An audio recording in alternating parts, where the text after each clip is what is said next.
From the earliest days of the church, deacons have performed an essential ministry.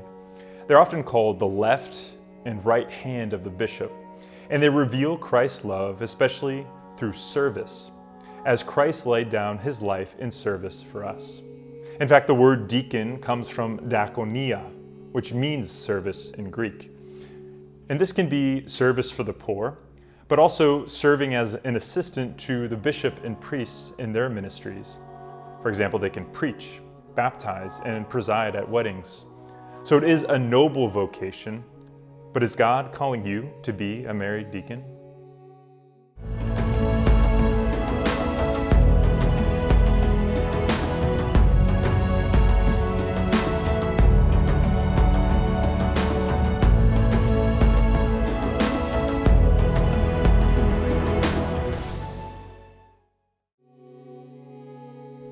You want to serve the church, but you also want to get married and have kids.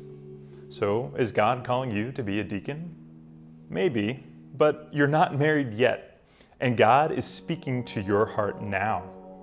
You can't become a married deacon if you're not married first. The life of a deacon is demanding, and so his wife and family should be involved in his discernment and decision. If God is calling you to marriage, go and be a holy husband and father, and then discern the diaconate later down the road. Because would you want to be a permanent deacon without being married? Because that's a real thing. And deacons who become widowers can't remarry. So if you're not married yet and you don't feel called to be a celibate deacon, you probably aren't called to the diaconate. And you might just be avoiding what God is actually calling you to. In college, I often had these thoughts about becoming a married deacon, or I also thought, well, perhaps I can just raise a holy family and have lots of kids who will become priests and religious. And maybe, but don't pass the buck and don't try to live vicariously through your children. Too many parents already do that.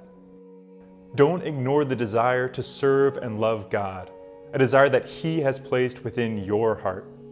Because your hypothetical children cannot live out your vocation. Only you can do that. Only unique, beautiful, unrepeatable you.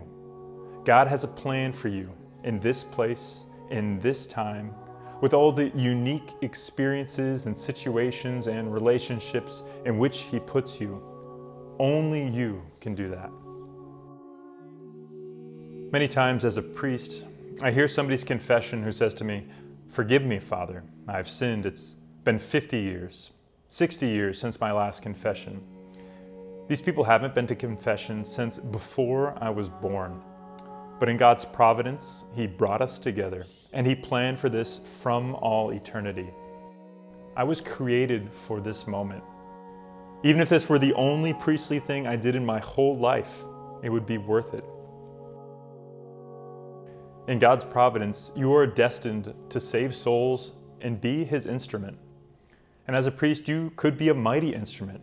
You would have the authority to act in the person of Jesus and change the world, bringing His body and blood in the Eucharist, wiping away sins through confession. Deacons provide a great service to our church.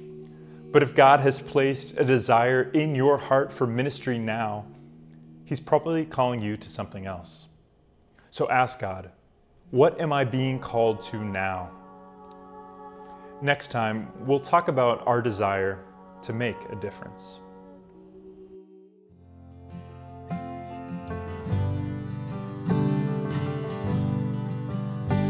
I praise you, God, for I am wonderfully made.